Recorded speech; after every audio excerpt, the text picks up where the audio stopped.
That's great. Schedule. Oh. Hello, Global Theater. My name is Gerry Fialka. Today is October 25, 2023. I want to thank our participants, Patrick, Joey, and Roy. My name is Gerry Fialka. We're going to explore pop culture salon today, and probably joining us soon will be Robbie Dew. Gentlemen, I was reading Stanley Kubrick. You know, I thought we'd start off with kind of highbrow pop culture. He said the serious writers of the 20th century have taken themselves too seriously. Oh, good. Here's Rob. Okay, Rob, we already started. So here we're starting with the Kubrick quote. The serious writers of the 20th century have taken themselves too seriously. The comic spirit has been lacking. Comic vision of life, cynicism, loss of spiritual values, 2 world wars, the communist disillusionment. Psychoanalysis has forced the 20th century writer to keep his hero uninvolved, detached, burdened with problems of relating to life. Withdrawal, coolness, or art, least madness seemed the only path open. If the modern world could be summed up in a single word, it would be absurd. The only creative response to this is the comic vision of life. So the fact that we've chosen the word pop in exploring culture, you know, McLuhan wrote a book, Culture is Our Business. You know, what the heck is culture and who's defining what is culture, whether it's highbrow or lowbrow, you know. And McLuhan's article called the high priest of pop culture. That's not his article. It's about him in McLean's in like the late 60s, calls the hottest fads are Zen Buddhism, Freudianism, existentialism. So how do these fads reshape our view of the world? So do we avoid, you all being such intellectual, wise people I can turn to and learn a lot from, do we avoid pop culture, or do we just say, hey, this is highbrow and we need to study it?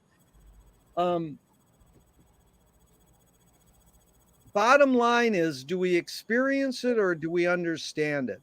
McLuhan said that understanding should shape our behavior, but experience really does. So we can't avoid experiencing pop culture. I would say you people understand it. Why in the heck would you try to understand pop culture? We'll start with you, Roy. Well, I think what you were saying about comedy, I was surprised to learn that Dr. Strangelove the book is not a comedy, it's a serious one. And he was halfway, I mean, they started doing it and he suddenly had the realization, we should turn this into a comedy. And he hired Terry Southern to write that brilliant screenplay. But yeah, I think yeah, I mean, I think that connection between the highbrow and the lowbrow, I think it's very important. I think Kubrick does that, and I think Joyce does that exquisitely. One of the things I like about him, you know, he goes to the top and he goes to the bottom and he connects them. Yeah, I realized yesterday that, you know what a BD, what is it, BVDs or BDVs, the underwear? I think it's BVDs. BVDs? You know BVDs? Fruit of the Loom owns them now. That's a total Joycean thing. Bruno, Vico, and Dante. Joyce Incorporated is like, there's a great joke that I learned from who I forgot I learned it from, but the guy goes to the doctor and he says, you know, I'm having trouble pooping, pissing, and coming. And he goes, well, I'll have to, study what you're going on. He goes, doctor, take my pants. Like it's all all the symptoms are right there in my underwear. Okay, so Patrick, you're up. Thank you, Roy. Why would you ever try to understand pop culture? You're going to experience it no matter what. Well, I don't know. I mean, I don't even like the term pop culture very much. I prefer the term mass culture because it at least identifies the fact that it's culture, or it's a cultural artifact that's produced for some kind of wide distribution. So there's a machinal element to it. I mean, I think understanding it. I mean, I once. I was in an English department for many, many years, and I started writing an essay on James Cameron's Titanic, and everyone thought I had lost my mind. But what I was trying to do, and what I've tried to do in a lot of things that I've worked on over the years, is explore the way in which mass culture sort of plugs into something like a cultural unconscious, and so like people go to see a movie and there's such an obvious image in that film of, class culture in the form of a giant ship broken into classes that apocalyptically is cracked in two and thrust into the bottom of the sea. And with this kind of wild, nutty romance in the middle of it. And so there are all these people going to see this movie that is telling them that everything in their world is pretty well screwed up, but they walk out of it and seem hardly to even know that was there necessarily. But to my mind, what it says is we connect with things in ways that we don't even realize. And so since at that time I was sort of a critic, the idea was that for me, the critic's job is not to force it on anybody, but simply to expose what could be there, what could be one possible way of understanding this. And then you just put that into the pile and let history take its course, So I think pop culture or mass culture is just rich with things like that. I mean, it can also have very negative implications, I guess. But I mostly look for the things that are, I guess, conform to what I see as a transformation of the world, transformative for the world in some way. Anyway, I don't know. That was great. That's why it interests me. Great words, Patrick. Rob, you're up next, and then Joey. But just a couple little quick things. Who was the everybody complained? Your peer group, teachers, or the students, or all of them? Oh, my colleagues. Your colleagues, yeah. Yeah, because they, film is a really interesting thing when you're talking about academics, because academics think they're very original, but they always come up with the same lines over and over and over again. Like, well, that's really just, the white savior coming again to save the people of color and so forth and so on. And which is often true, but they never look for anything else. Once they find something that enables them to dismiss something, that's it. It's over. They don't have to look any deeper than that. And I find that tiring. Yeah. And there's two other quick things, Rob, before you're up. Is when Avatar came out, another James Cameron film, you mentioned Titanic, was the biggest film event in the history of the world. The most money, the most everything. And it was pro Mother Nature and anti the man. And if anyone came out, you go, well, what'd you think? And they go, great special effects. Like, did it convince anybody that we should be pro Mother Nature and anti the man?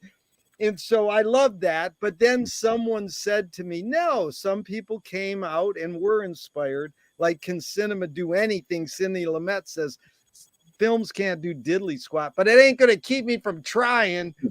And then the last thing I wanted to say is that you are up to this challenge. The way I word a round robin question is part of the whole form in the environment we're creating in this Zoom, is that I'm after rewording the words, changing the words, saying that verbs should be different or it could be different. So changing pop to mass was really good, because McLuhan's line is the medium is the mass age, the massage. Mhm. The medium is the mess age or the message. Mhm. And mine was, I invented this one. The medium is the me sage, that we are all sages, and sage is the herb that you soothe your throat with. So we're all major babblers in the Tower of Babel. And it don't matter. We don't need no stinking printed word. We can do this with spoken word. Okay, Rob, you are up. Why do we, and by the way, Rob really came through and he's got some good round robin questions we're going to get to. Rob, thank you for doing that.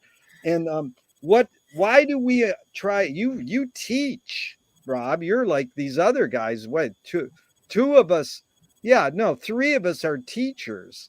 And so, Rob, why do you try to understand pop culture? What's the point? Oh, you're on mute, dude. Oh, there we go. First of all, I want to comment on what Patrick had said. Really interesting insights. When you said that about the undertone of Titanic, so many movies have the trappings of a class struggle within them, but more often than not, the film ends and the class struggle isn't resolved. At best, the protagonist has elevated his position, which is also in keeping with the false American dream. So I wonder if it is intended, as you suggested, to be hidden and to be underneath. Like maybe that's hey guys, it's just the way it is. There's rich people and there's poor people. Don't get upset and definitely don't riot. But yeah, like, topic. Wait, Rob, one thing, like Louis Buñuel, when he showed his film Jean Andalou and L'Âge d'Or in Paris, he brought rocks in his pocket. So my big question is, was he there to help start the riot? They're like, this film sucks, and they started throwing shit. Or was he there because he knew they would go, there's the filmmaker, get him? And my friend said, why did he have rocks in his pockets? He said, because Buñuel always had rocks in his pockets. Wow. I thought maybe he was trying to start the first Rocky Horror Picture. He was literally trying to start the riot, I would say. Okay, go ahead, Rob. Well, again, Patrick, I think touched on this too, is that films often, especially films that appeal, like why did this kind of goofy film succeed, say Back to the Future, and this other sort of goofy film fail? And sometimes there's not a tremendous disparity or difference between them. There are certainly good qualities to Back to the Future, but sometimes it taps into the id or even the superego in other extreme cases, but more often the id. And it very often the movies are of their times. Like it's the timing in which the film was released. 2001, 68, just before the 69 moon landing. The space race is heating up. People want a distraction for Vietnam. Boom, you drop it right in there. Kubrick revises the advertising to include the trippy element to draw in the young 60s crowd, and boom, you have a culturally iconic film, one of the top 20 most important American films of all time. A little bit has to do with timing, and when it taps into it, and so studying pop culture, because it's almost always temporal. It's not, pop culture moves on. It's voracious. It's not interested in reverence for the past. It captures something, and maybe when you study it, you might see what the id of the time is really telling you, and why it caught the zeitgeist. Yeah, beautiful. And Joey, before I bring you up, thank you, Rob. you brought up 2001, and it is an amazing fact that you take the pop culture of Playboy magazine, which I've read all my life for the interviews, not for the pictures. We all know that. And Kubrick's interview in Playboy, he said, "Why did you make 2001?" And he said, "To twist McLuhan." He said that? Oh, it is right there. It's to convolate, he says, but I can never say convolate right, so I say twist. It means to twist McLuhan up. And then he invited McLuhan to the first test screening, and Marshall fell asleep after 10 minutes. But it is a phenomenon that Kubrick would say that, and it goes back to Roy in writing films. Terry Southern, because I'm making a film right now about Terry Southern's involvement in Strangelove. There was two guys who wrote the screenplay, and then Stanley wanted it to change. So Terry was brought in to write the dialogue to make it funny. So it should be said, because I'm in touch with Niall, Terry's son, who we're going to do the Gnostic Salon on with, Roy. Oh, great. And all of you are invited to that too as well, is that it really affected Terry's life big that the screenplay got in sort of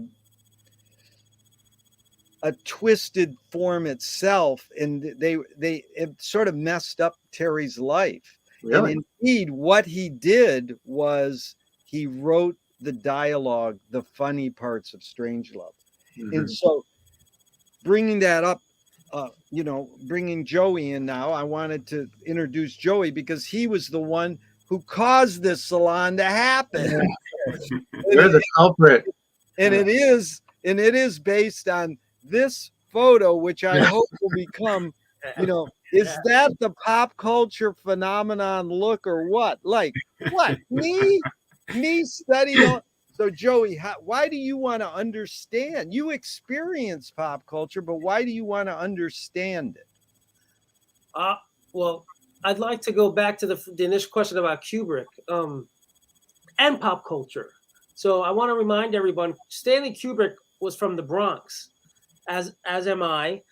And he was he used to play chess before he did still photography. He was a street chess player. So he's a strategist with a deep sense of dark humor. And I start that off just because regarding pop culture as a kid, at one point I lived in Wappinger Falls, upstate New York. My father worked in the Bronx at a place called Phillips Offset. He was a was a printer of pop culture posters, like the Dallas Cowboy cheerleaders, the Farrah Fawcett famous image. But the one we had in our home, framed with great pride, was the landing on the moon. With the flag, and that was the only thing we had in our den that was classically framed. And I bring that up just because I've recently been I get addicted to various podcasts and whatever. And I actually had a personal, without even really listening too much to Bill Maher, I had this weird thing about Bill Maher. So I said, let me see if he can win me over. So I started watching this Club Random thing he does. And he interviews various people on all sides of the spectrum. And he interviewed Candace Owens recently. And it started off about conspiracy theories. And there was this back and forth where he challenged her on the landing on the moon. And she had tweeted something about what if that never happened. And she said it was a joke. And Bill Maher saying, yeah, you weren't really, these conspiracy theories aren't really that funny. They're not really jokey. Long story short, tying that into Stanley Kubrick, the landing on the moon, as Rob had said, was 1969 when we did have this weird race with initially based on JFK, who had said we were going to get there first. We had this weird thing with Russia that we were going to get there first. So 1968 was 2001, 1969 was the landing on the moon. The only photographs of the landing on the moon are the ones that have created this landscape of these conspiracy theories. And some of them are, one could see where they come from, because if anyone has seen the work, particularly 2001, Kubrick's deep sense of composition and lighting, to be on the moon, the lighting would have to come from the sun. But if you look at that image, that one particular image with the flag, it's lit. It appears to be lit in different ways. So regarding pop culture and Kubrick, I would say he never really answered that question. Whether I think maybe he found that humorous, that he was involved in this conspiracy theory. He died before even getting to see his Eyes Wide Shut movie. So I find it funny to think maybe Eyes Wide Shut was a reference to, like, open your eyes, you idiots. Can't you see I had the last laugh. I actually shot that in the studio. So I always thought that would be kind of a funny for conspiracy theorists. But yeah. Well, Joey, I interviewed Jay Weidner, who made the movie Kubrick's Odyssey, where he lays it all out that Kubrick shot the moon landing footage. Whether believe it or not, it doesn't matter. It's the greatest conspiracy ever, just on paper, as a joke, going back to absurd, is that Kubrick wanted this lens, and the U.S. government had the only lens, and they said, we'll give you the lens to make Barry Lyndon if you fake moon landing footage. Ha ha ha. Anyways, Jay Weidner, who I interviewed last week, is the expert on that, and he was in the great documentary Room 237. Wow. That was a good point, because there's a lot going on there. Conspire means to breathe together. So there's something about pop culture. And the poster, that image. I want to tie it in. Yeah. Go ahead.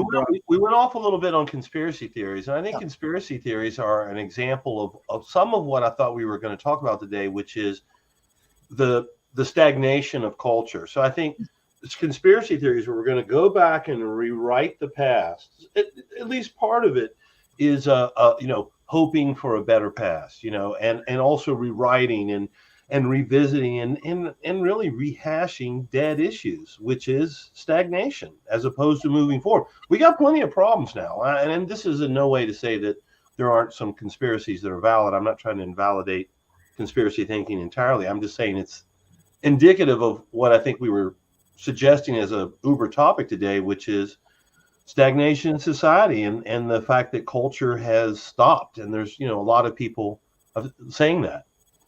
Yeah, it's good, Robin. You can word that round robin question, because I thought it was great. I've learned that we can differentiate rooted and retro. When somebody's rooted in creating the blues music, say, like Sunny War, the woman I produced from the boardwalk on Venice, 17 years old.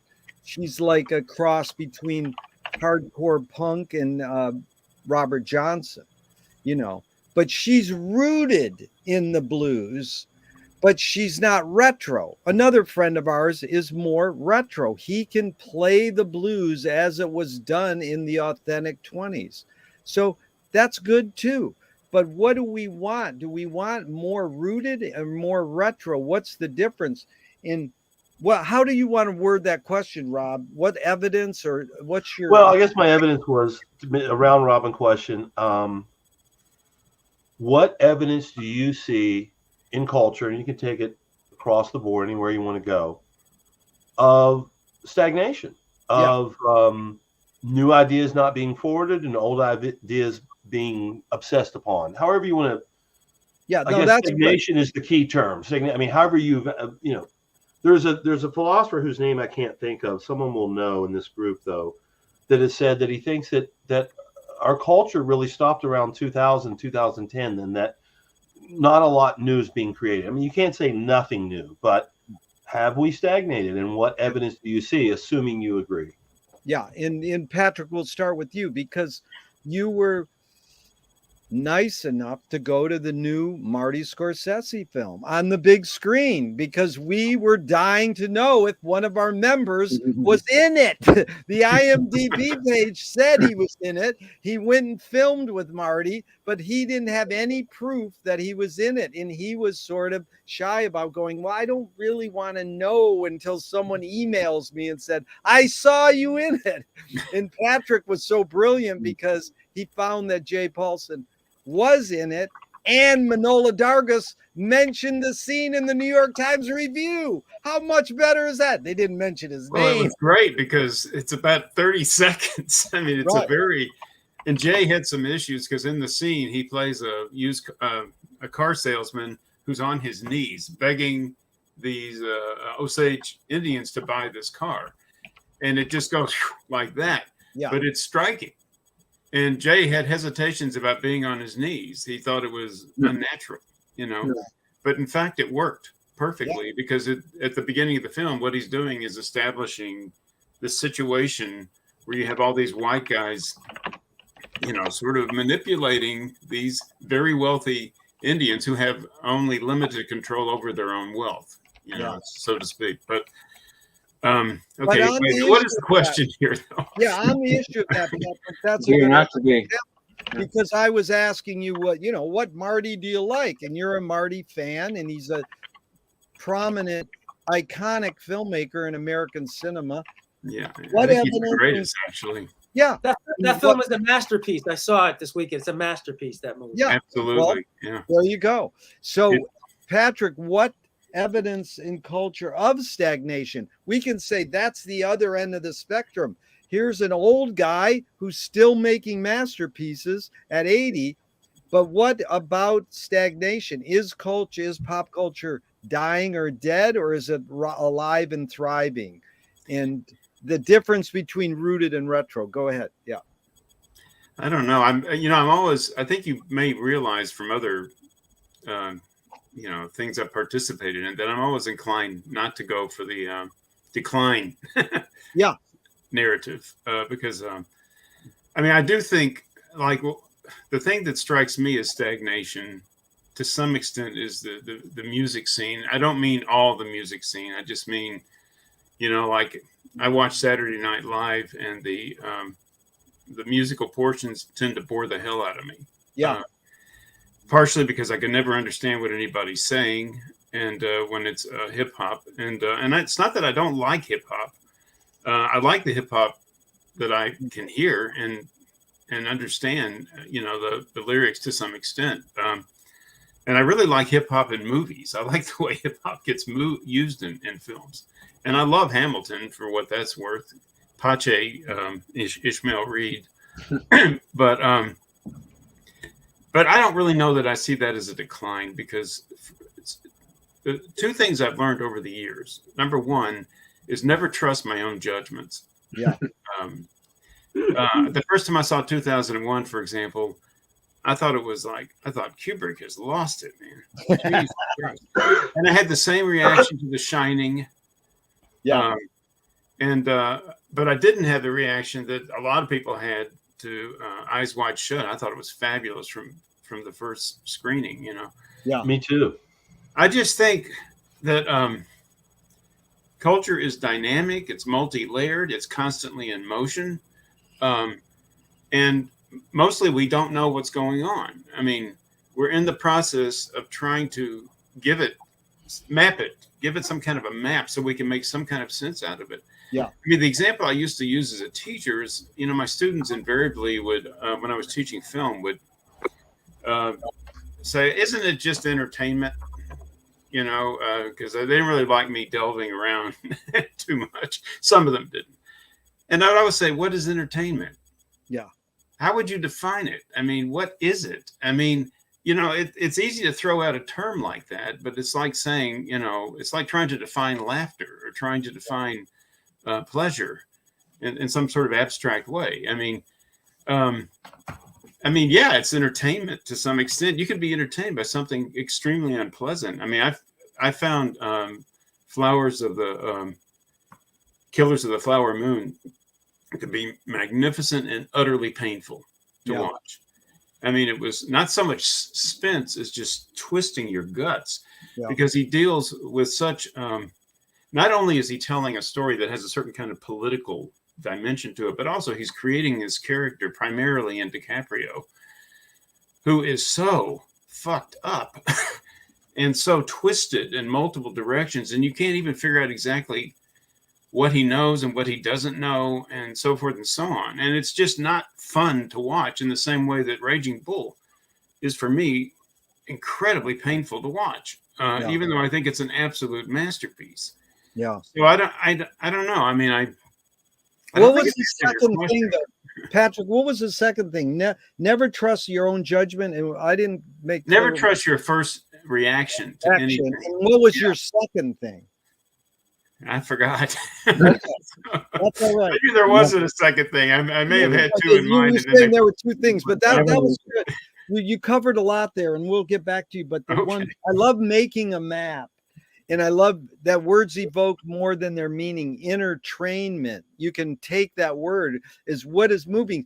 And Warhol said, movies teach us how to do everything, how to kiss, how to litter, how to drive a car. We go to the movies, and that's back to Kubrick. When Ronald Reagan got to the White House, he said, "Where's the war room?" And they go, "There's no war room in the White House." And he said, "Well, I saw it in fucking Stanley Kubrick's film." And you know, he's a stickler for you know, detail. You know, they're blown away. The secret government of the US was blown away how accurate they got that airplane interior shot in Strangelove. They were like, whoa.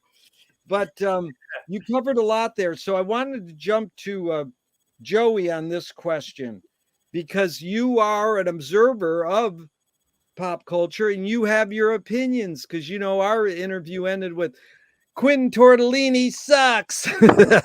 And I agree. But again, it's just, it doesn't matter. These people make Avatar sucks too. but people make films, and it's more important to study why is this a phenomenon and how is it shaping our behavior. And you know that having a personal bias and saying an opinion is one thing. Like Patrick was saying, film criticism, when you get into Manny Farber and Pauline Kael, their job as writers is important because they're great writers.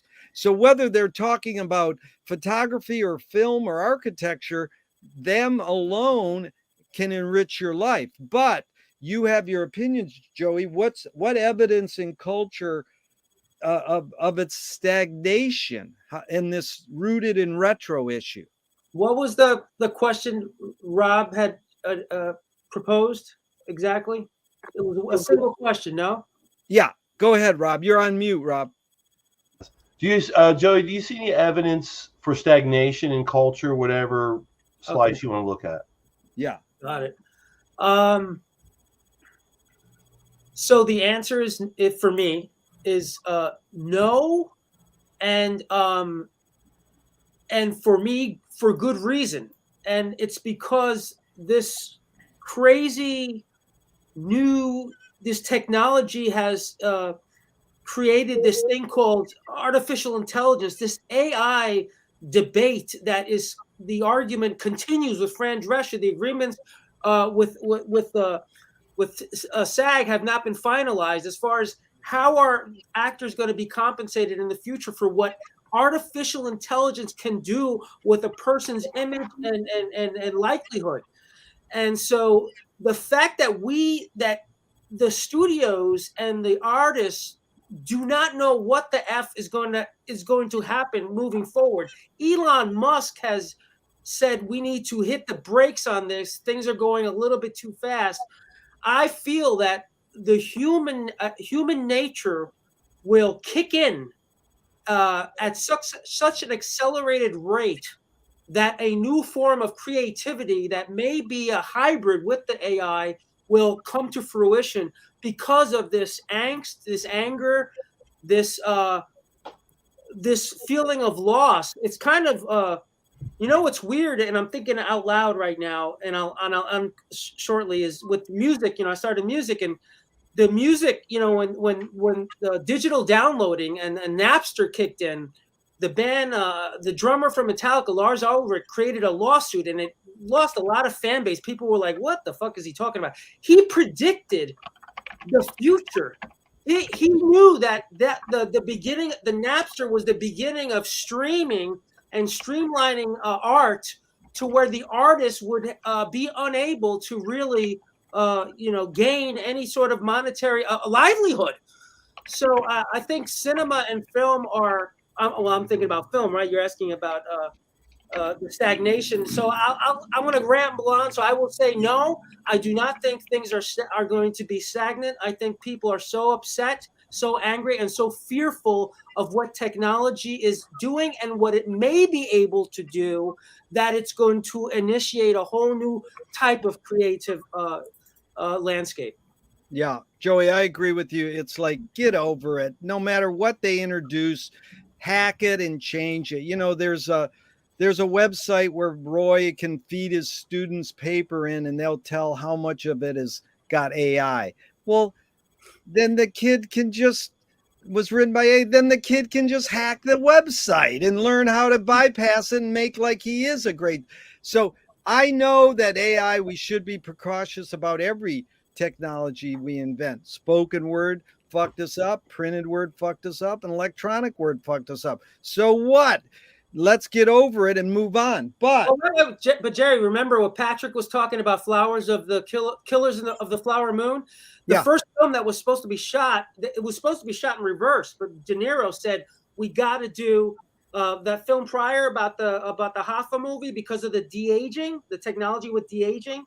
So there's a lot more than what you think with AI. We're talking about de-aging. We're talking about being able to to recreate people who are alive and dead. I know. Judd Apatow said, I love Pee Wee Herman, and 40 years later he made another Pee Wee Herman movie with Paul Rubens, and they made him thinner with computer CGI. Because after 40 years, Paul Rubens, who I will always know only as Pee Wee, he's not Paul to me. He is Pee Wee, and I love him dearly. That they made him thinner with CGI. It didn't matter. So what? I watched the movie, and that movie is good. 40 years later, he's still doing Pee Wee. But I don't like, and I have biases and can complain with the best of us, is that Mick Jagger's voice is auto-tuned on the new album. It's like, get over it. If he's 80 years old, he should sound rough because that's what the Stones represented. But that is the technology they use. And is he busted? No. So what? But Roy, you're up. William Shatner wore a girdle, so Don't tell me that. That's good. I don't want to hear that. That's called organic CGI, or analog CGI is girdle. Okay, Roy, you're up. What do you have evidence of stagnation in culture? What evidence? Well, I think something about capitalism and stagnation, and I tend to like the what I think of as the Marvel movies that keep churning. I mean, I loved Marvel growing up, and I had a great comic book collection, and these Marvel clones of one movie after another bore me. I mean, I'd like to get into them, but I remember noticing the same thing about the Bond movies. The first few were I really loved, and then they have to keep doing it over and over again. It becomes formulaic. Star Wars, I like the first 2 or 3, and then they have to. I always like that line in Spaceballs, the never-ending journey for more money. So, yeah, Mel Brooks, who is very rich, you got to admit. But hold on, Rob, because you're up next. But Roy, do you have anything else to add there? Because that was good. You brought up a lot, and you also have ESP because it anticipated when Rob typed out his question for this. He mentioned the Marvels, but go ahead, Roy. Yeah, I just want to mention something about Back to the Future, because actually I just rewatched that recently. I never liked it that much, and to tell the truth, I didn't think it was that great the second time. But it does, talking about the id, it has these very weird. It's like wholesome incest or something, and the guy goes back to reinvigorate his father's sex life so he can be born. You know, it's just It it's tapped very that movie bizarre. tapped into the head. Yeah, it's why does that film work? It's but it manages to do it in a very wholesome manner. You know, Yeah, it's Disney incest or something. I don't know. PG Jungian, but instead of PG Woodhouse, it's PG Jungian. But Rob, it is a brilliant thing because you bring up rooted versus retro, and you said this line, you wrote this line, when the artists become more self-referential. Talk about that. Why did you word it that way? Because then they have to refer back to themselves. Because I mean, isn't that what Joyce is? His whole career is talking about himself. And, listen, this is such a movie-centric crowd. My reference there was Al Pacino. Yeah, great actor who, in his later movies, became, to me, a parody of himself. There are exceptions, but in many of his movies, he's a parody of himself. Just period. There's the example. A lot of bands, at some point, people don't want to hear the new album; they want to hear the hits. Yeah, and that it's a turning point in the band. I mean, you're always appealing to the crowd, but there's a point when, hey, it doesn't matter what I liked last album. I want to hear what this new album is. And there's a point when it shifts. So that was what I was talking about there, where you become more of a retro act. But I did want to defend my poorly received thesis. 2 out of 3 strikes. I mean, it's fine. But I just wanted to say the example, and Roy touched on it. The real obvious example here is baby boom culture. Largest generation in human history, period. Okay, so they're powerful, and even though they're dying off, but they are still hold considerable sway because of their size and because of the wealth and also the creative capital. And so when we talk about, say, rock and roll, I really think our modern culture, from my perspective, and it's heavily tainted by my own perspective, really goes back to at least the 60s. I feel like the 50s are included, but the young crowd, because of the liberation of the 60s and maybe the drugs and the psychedelia and the way surrealism as a visual influence starts to come into the medium, a variety of mediums in the 60s. Young people are responsible for all this culture. I teach a film class. Oh, you haven't seen The Grad? Well, 2001. Well, Interstellar was a fine science fiction film, but 2001, that's a masterpiece. I happen to agree. But we all, if you're a rock and roller, well, Led Zeppelin 1, 2, and 3, and 4, buddy. I mean, they've done it. And in some ways they did. I think in the example of rock and roll, it got done so well. It got modified. We had punk, we had new wave, and then it was done. It was like, well, we can't top that stuff. Let's use the new instruments and create something new. And that's what happened. And it moved away from rock. So just in the amount of art that's important and the size of the generation of baby boomers, and also to give deference, the quality and the enormity of the art that they created still is with us today. Roy mentioned some examples. Marvel and DC Comics really took off in the 60s. Marvel, and particularly in the 60s, with Spider-Man. Now we have those manifest. Those films both appeal to the young, and they're hoping to bring in some people like me and Roy who read comic books back in the day. So the enormous weight of that generation, and we don't have to debate this, or if it's not interesting, I'm happy to move on. In fact, let's move on. But I just wanted to say, I do think there is a little bit of stagnation generated by the weight of the baby boomers' artistic output. Yeah, it's Roy. Rob, it's a great point, and I really love you for saying it and thinking it out, because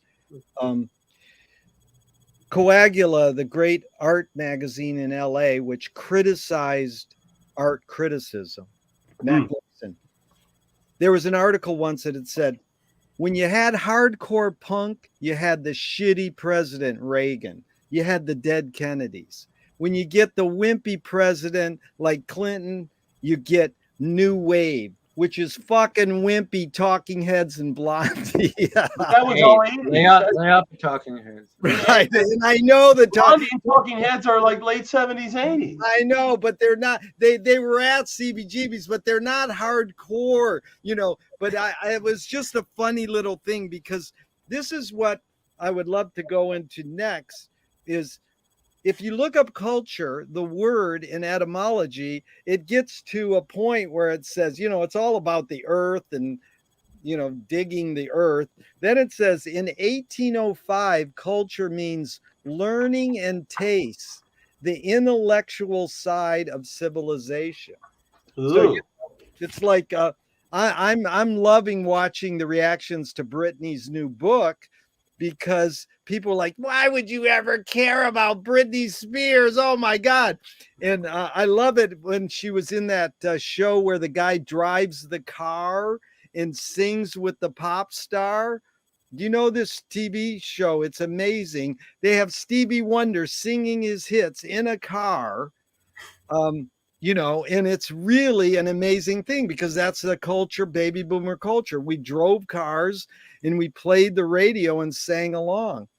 And so he sings the song with Britney, and he goes, so Brittany, what did you mean by that song? Oops, I did it wrong again, or whatever it is. She goes, it's just a fucking pop song. Get over it. She like lays it down so perfectly. It's just a song. No, it had special meaning, blah, blah, blah. But if we go with this line that culture is learning and taste, the intellectual side of civilization, which is funny that culture, the word culture means that. Where does and how do humans acquire taste? So we all have our taste. Is it innate to have taste? Is it in us, built in? And the word alone comes from, it's a gut feeling, because taste involves the mouth in digesting. How does one acquire taste? We'll start with you, Rob. Yeah, you're on mute. Great question. Humans are mimics. I think your parents, of course, to be obvious, but then also people who you somehow admire. We've talked a lot about movies, so I'll make movie references. When I got exposed to Woody Allen, and he has all these sort of refined opinions about things, this sort of intellectual opinions, and I was like, oh wow, that's what an intellectual thinks. Well, I adopted some of those tastes. There's that great scene, I believe it's in Manhattan, when he's reminiscing about his girlfriend and he's recounting the great things in life. And he references Manet's Pears and Apples, and he references a jazz masterpiece. And he's really sort of very subtly, that informed my own taste. I was like, oh, wow, this person whose art and messages I admire, he's just demonstrating a worldliness, a taste for less popular music, a taste for fine art that is now passé. And, I don't know if it was conscious or not, but I began doing that. So mimicry, first of all, your heroes, your parents, and then your larger culture, because you also get shamed for having bad taste. Yeah. And expressing a distasteful opinion or a liking for something that is distasteful to a crowd can have social ramifications. Yeah, I liked what you said, Rob. And it's a question I've asked you all in my interviews in the past in regards to music, theory, technique, and taste. You practice, you study the structure, but how do you acquire taste? And when Woody mentions Willie Mays in that context, it's beautiful. Okay, Joey, how does one acquire taste? The theme of this is popular culture. Pop culture, short for popular culture. I would say regarding music and taste, we do mimic, as Robbie said, as social creatures. I do feel we also connect with the climate, the atmosphere, the political going on. For example, the pop icons. If you think about Jim Morrison, which is sort of like at the cusp of where the hippie movement was becoming darker after the Manson family stuff, right? So you got the Doors. Things start they're hippie, but it's darker now. You got the Amy Winehouses, the whole 27 Club. You got the Kurt Cobains. there are iconic figures that capture a moment, not only in a person's time, their experience, but also in what's relevant at the time. So although we follow the sheep, we're like a herd, there's still some weird, deep connection of what we connect to as far as our immediate environment and the political climate. So yeah, Joey, Yeah. that's great. That's called zeitgeist, and that's Marshall saying you can't write the great American novel. The great American novel is the front page of the newspaper. So it's like, you know, okay, Roy, you're up. How does one acquire taste? I think a lot of it's experience. I think when you first see things, sometimes you don't. One thing might be an inferior imitation of an earlier work, which if you're not familiar with, you wouldn't know how to judge it, or seeing things in the context of what they're reacting against. Like I think of I think of the bebop as kind of a reaction against swing. It's kind of a white colonization of jazz, and then there was this violent reaction against it. And I think it's similar to the late '70s when rock was getting soft, and then for me the punk movement was really a breath of fresh air because I felt like it got rid of a lot of the bullshit. Yeah. But if you're not, I think you need to be able to compare. I think that the larger your references, the more taste you can develop.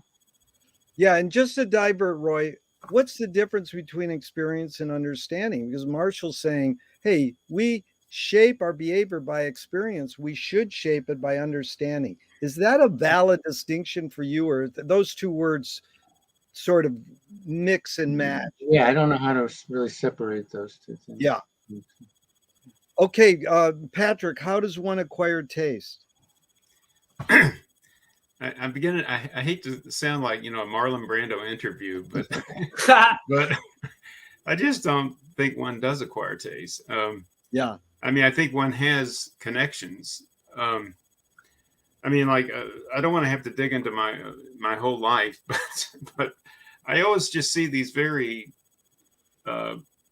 personal, arbitrary connections that link me to certain things. Like if someone asks me what's the greatest movie, I never know how to answer those questions because I know that, like for me, On the Waterfront is this incredible event in my life. I don't know how to explain it, but simply because seeing it at the right time. But on the other hand, another incredible event in my life was seeing Shane when I was probably 4 or 5 years old. I mean, and I'm always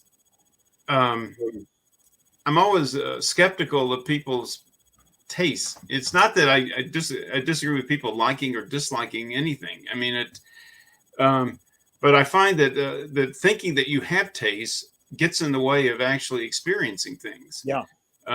So that you make these. Obviously, there are things that collectively, and I don't know any other way of thinking about it, that we sort of recognize that this is incredible stuff, and it builds up over time, but it also can alter over time. I mean, I was just reading I guess that's why I mentioned, I was just reading a biography of Marlon Brando, but that's the third one I've read. And I was fascinated by the authors saying, and this movie sucked, and this movie sucked, and this movie sucked, and this movie sucked, and so forth and so on. And some of them I thought kind of did suck, but some of them I really like, Like I guess I'm probably the only person on earth, but I really like The Chase, directed by Arthur Penn and starring Marlon Brando. It's absurd, satirical, and goes from the satirical to the brutal at various points. And I don't know how to explain that. I mean, I think that, like in my own perception of cinema, I'm always more interested in directors than I am in sort of the unique film, because like Coppola made The Godfather, and I concede it's one of the greatest movies ever made. I guess everyone seems to think so, and I think it's a great movie. But when I look at Scorsese, who we were talking about earlier, what gets me about Scorsese is there's no one film, you know. For me, they're all pretty great. I mean, there are a few that are a little, you know, like he decided to try a little small thing, you know, and did it well, but it's not going to be that popular. Yeah. So what? Who cares? Or he did something like the Last Temptation of Christ that nobody really could get into very much, but I think I love that movie. Yeah, it's a great film. I mean, I just think that like I like James Joyce. I've spent a good part of my life working on James Joyce. Yeah, I think he's a great writer, but what does that mean? I mean, what does that got to do with anything? I mean, that is good. So if somebody doesn't like I forget the Irish writer's name, the guy that wrote The Commitments, you know, he's James Joyce is overrated. He's Irish, you know. I mean, did he? The guy who wrote The Commitments? The author, yeah. That's all. The only one I can think of is the top. That's what you're supposed to say. You know, you're supposed to say Joyce went too far with the wake. But see, Patrick, you have that experience that you delve into Joyce. And I'll tell you what John Gordon told me yesterday. The guy who wrote a book, a plot summary of Finnegan's Wake. I said, how has studying Joyce shaped your behavior? He says, well, it gave me a career, you know, and money. But then he thought about it and he goes, it's because it's a cool club. The people who like Joyce are like family, and we're like we're connected with the commonality. Mm-hmm. Sort of like what we like to do, just sit in a Zoom and talk, stare at each other's faces. That's what the thing is the users of content. Go ahead, Rob. Well, and this brings us back to our conversation about pop culture. If you ignore it, if you only play jazz for people to dance to at your wedding instead of the Macarena or or something, you know, there's a commonality to it. And if it resonates and you can go, oh, I remember, I saw that concert, I saw that game, you know, there's a resonance. And in the end, all this art, you asked earlier, what is entertainment? It's things that make us feel good about being human while being with humans. With other humans. Yeah. You know, that's what is the hokey pokey really all about? But Patrick, were you done? Because I wanted to comment on a couple things, but go ahead if you were. Go ahead and comment and I'll think about it. Okay, because here's what you brought up was so important, and it's such a diverse thinking mind we got here. Yeah, we appreciate that. It's really diverse, and it's so important because what resonated with the McLuhan thing is called suspended judgment, not having a point of view. Like when you're with one or more people, if you can practice suspended judgment and not go, I like Brittany or I hate her, that you go, why did she have this impact on people? Then we study that. So it goes to this McLuhan line, understanding is not having a point of view.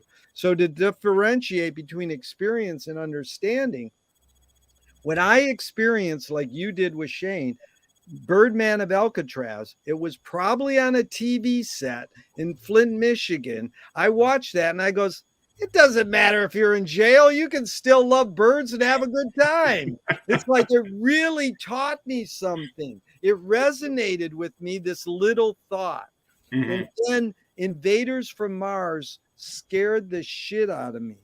If you see that movie, you know, which I did 30 years later in an art museum on a big screen, I was like, this is hokey. That's found footage. That's just stock footage of an army. But it had something to do with the time in my life where I had experienced it and it resonated. So that's the experience.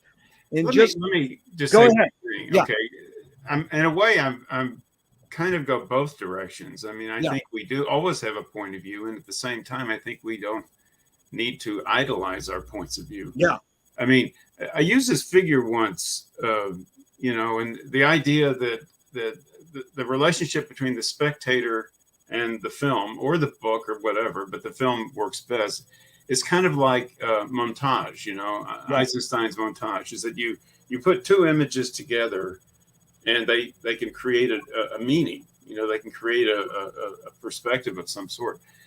And I think that, you know, we walk into a cinema and there's this movie playing in our head that we call our life, you know, and that life intersects with that, sequence of images passing on a screen, and that interconnection creates a certain point of view. And so I guess what I feel is that what we call taste is actually something very subjective.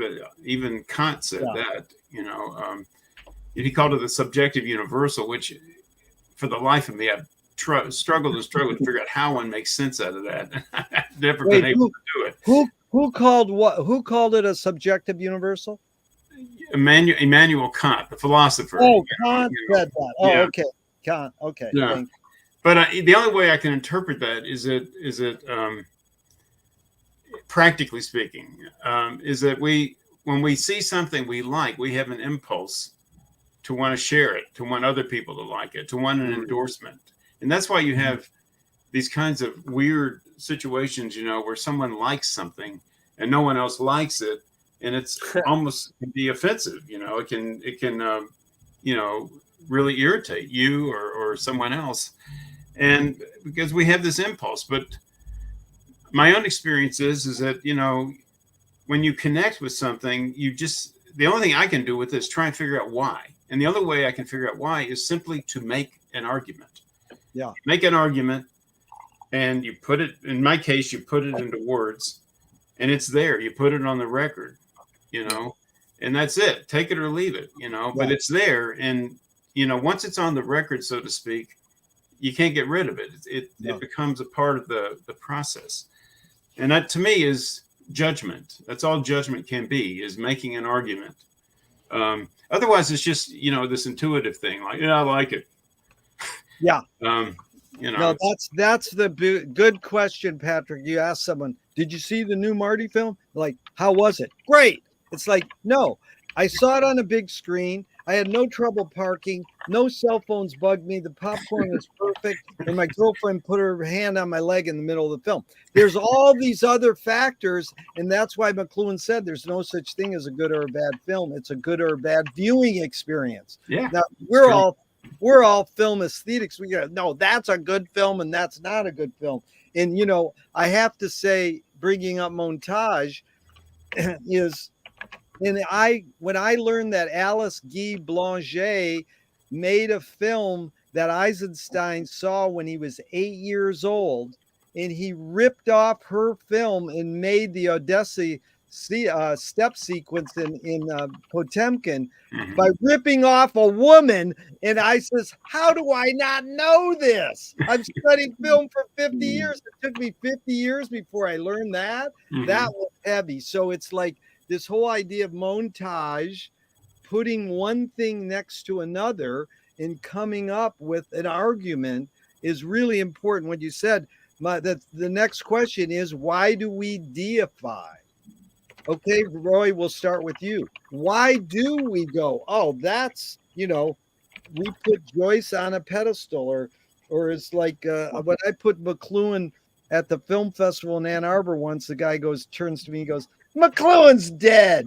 I goes, dude, you use an optical printer. They're obsolete, But, we too tend to deify, whether they're alive or not. Why do humans deify? That's the question, Roy. I just want to say, I think montage, that's worthy of Joyce. But yeah, I think we really want to admire excellence and the brilliance. And, I agree with Patrick. On the Waterfront is one of my absolute favorite experiences. And the odd thing what confuses me about that movie is that it seems like it was, in a way, it's a horrible act of bad faith, because I think Kazan kind of makes this connection between Terry Malloy naming names on the mob and him naming names in Hollywood. And Brando was in the actor's studio, and they all said, we can't work with Kazan because of these naming names. He agreed and said, well, it'll be good for my career. And so, he decided to do it. But then, it's absolutely one of the most brilliant movie experiences I think there is. But I think there's something to do. I guess the word that Freud used, cathect. You cathect onto things, and I feel like my favorite movies. I need in terms of judgment. I need repetition. I feel like in a way my way of deciding if it's really a good movie, if I can watch it over and over again, and it holds up, and then it kind of refines. I start to notice the nuances of the things that please me. And in a way, it's not as intense as the first experience, but I feel like it does add to the judgment of my judgment of things in general. That Really, really good point, Roy. What was the Freud word? How do you spell that? Cathect, Cathect. I think Joyce even uses that word in the Wake. Homosexual cathexis. Yeah, that was good. In the Kazan thing was great because Elia Kazan was a motherfucking turncoat, but he was a great director. And that's where you separate the art from the artist. But if you're Arthur Miller and you're in bed with Marilyn and he comes in and pushes you aside and fucks Marilyn, wait a minute, you crossed the line there, Elia. Yeah. Well, as George Harrison said about Eric Clapton, at least he wasn't some asshole that you. But the repetition thing is great because my feature film alone, my favorite film person I ever talked to, he says, that's the best film I never want to see again. Which film? Oh, okay, thank you. Okay, Rob, you're up. Why do we deify?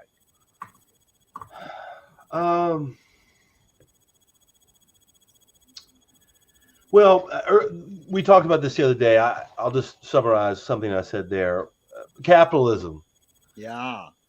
It's a ingrained influence on our decisions. If the guru that we have studied is a deity, some of that shine's going to rub off on us.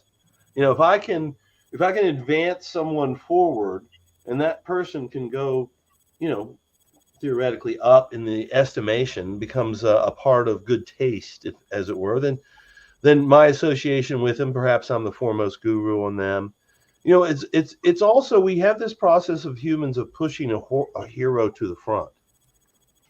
I mean, in its most honest form, our representational democracy is that. The idea that hey, Jim's a good guy, we'll send him down there to Washington to give him what for. And obviously it's greatly mutated beyond that, but there is this sort of thing. I mean, Joseph Campbell gets into it, Hero of a Thousand Faces. There's this journey, and that hero's journey story is for everyone, but still within cultures we deify a hero as someone that we see ourselves in, or that we imagine is the best of what we can do. And intellectuals deify maybe filmmakers and thinkers, and athletes deify athletes, right? There's different forms, but I think it's a way of pushing forward our greatest aspirations, hopefully. And then that's the hopeful side, and the dark side is the capitalism, and that is to make a buck.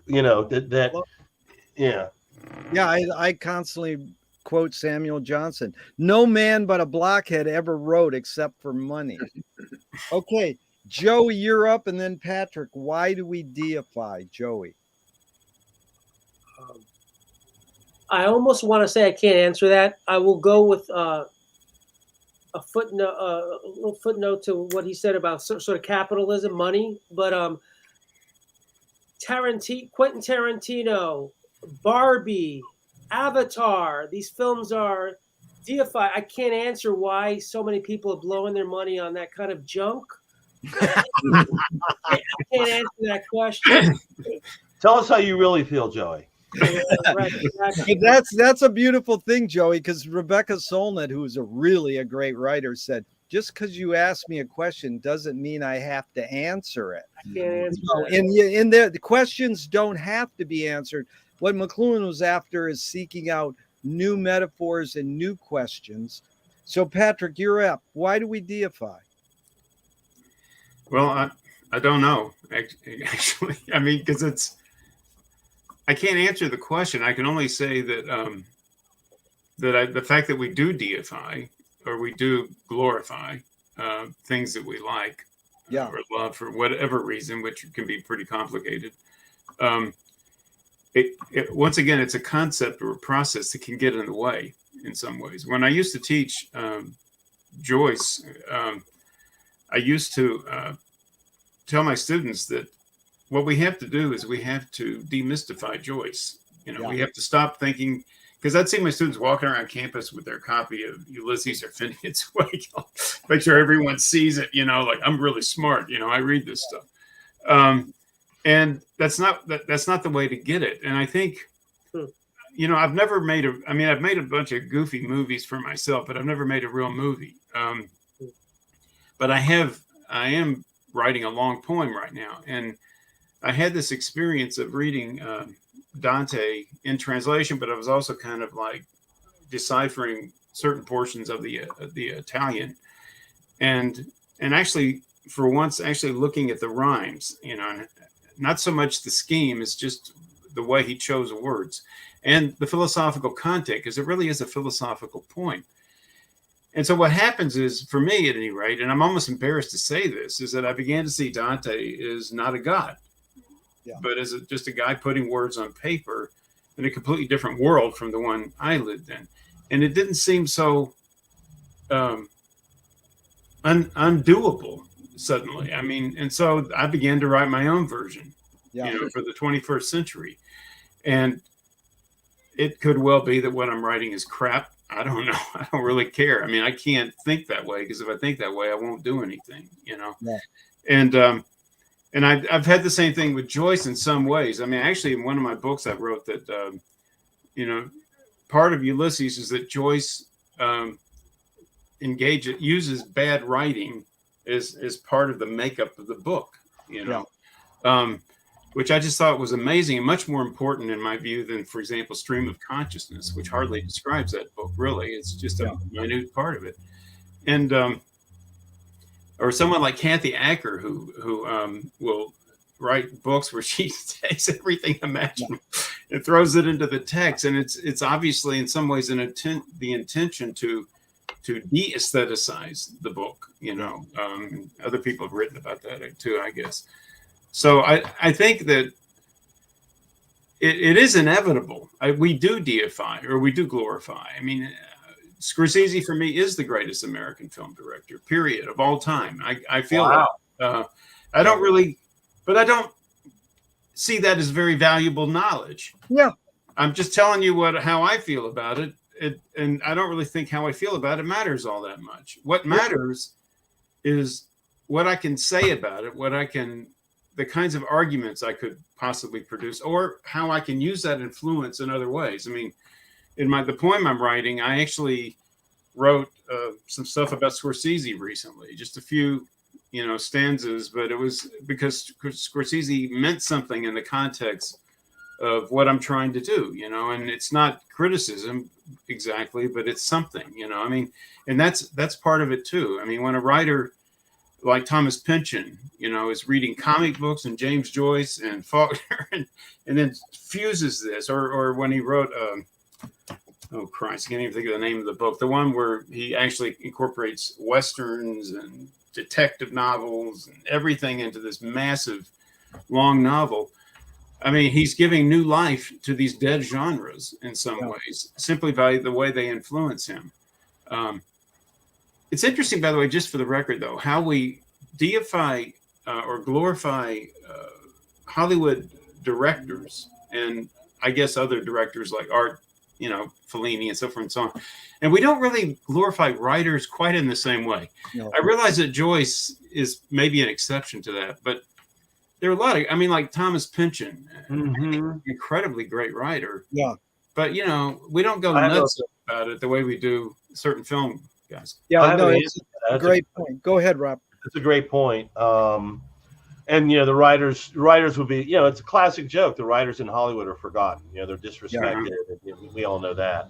For one, I would say it's a visual age, and those who make impressions on us in the audio-visual realm and touch our emotions. Not to say that writing can't do that. Of course, it does that, but it it exists in the intellectual realm up here, and then all of a sudden when we can see it out here, and it's stimulating us in our AV world, our audiovisual senses, and maybe going a little deeper into the body, whereas reading the book, you're doing some of the heavy lifting by creating the images in your mind, which I think is better for you. In a lot of ways, we're all readers here, but then the AV thing maybe touches your emotions. The music, played at the right time. The Dogma movement had it right. Hollywood cheats with music, You said the Dogma movement? Yeah, Dogma. They said you can't have a soundtrack. Dogma 95? Is that what you call Yeah. it? Oh, One of their big things was that Hollywood cheats by using music at the right time to strike. Like you play a certain song, you're going to get an emotion, even if your scene and your actors haven't earned it. Yeah. So anyway, but I think that's part of the reason but you're right. But it's also, there is this weird deification of directors. Yeah. That's the auteur movement. There was Andrew Sarris. All these guys wrote this book. These books in the 60s, going back to my point about the baby boomers, and that sort of theory of directors carried the day in the late 60s, 70s, into the 80s, and to some extent now. Tarantino has got that mantle. It's the Nolan. It's the next Tarantino film. Title. Yeah. Very good points, Rob and Patrick. Thank you, because Betty Davis once said, I don't want Max Steiner walking up the steps with me in this scene. And basically, that's this cliche line I like to repeat. She was saying, I want to show off my acting chops. Don't enhance it with this soundtrack. And I interviewed the guy who wrote the book on Max Steiner. He says, that's a true statement. But she loved Max Steiner and worked with him closely. So we just isolate that one thing to make a point about music and film. And Preston Sturgis, Rob, is a perfect example. He's the guy who said, I'm the writer and I'm the director, and I'm going to kick ass and make some of the greatest films ever in America. But back to Patrick, Marty made a film that I always tell people to watch free on YouTube. It's 45 minutes. It's How Cubism. That's good. There's a lot of great documentaries, but it's called How Cubism Affected Cinema and How Cinema Affected Cubism. And it's a really deep, and it's a straight kind of PBS doc, but it is content-wise really important to understand how art, and I have direct experience of people from people in the know, how Marty and Jack Nicholson were consulting with Mary McLuhan, Marshall's daughter, because they were into McLuhan and knowing how important he was. But what you were saying, Patrick, reminded me of how I define great art is it fucks your shit up and it makes you go, I can do that. It makes you like, I can go home and do that. And the rhymes thing, just studying the pattern is what Hunter Thompson did. He just typed out The Great Gatsby so he could learn the form of a great writer. He just retyped it. James Benning did it with outsider artists. He just copied their paintings so he could learn maybe what is in their head. And when they asked Bob Dylan, why did you write the line in your song, I'm reading James Joyce? He said, because it rhymed with the other line. There's a lot of truth in that. Yeah, I'm not literally reading James Joyce. I just thought it rhymed. He must have. But let's go back. This is one of the things I love about Roy is like he can always go, well, they said it in Spinal Tap and Bob Dylan, and then they said it in Yates, and I was like, what? You span the pop culture. You're insulting me now, Jerry. Okay, so this is William Butler Yeats in 1909. For without culture or holiness, which are always the gift of a very few, a man may renounce wealth or any other external thing, but he cannot renounce hatred, envy, jealousy, revenge. Culture is the sanctity of the intellect. Because Rob just brought up intellectual. What the heck was Yeats saying there, Roy? Have you heard of this in his journal? I don't know that. Well, I could read it again, but basically, what do you think, knowing his writing, culture is the sanctity of the intellect? What do you think he's saying there? I don't know. For some reason, I think of Goebbels, where he said, when I hear the word culture, I reach for my revolver. Well,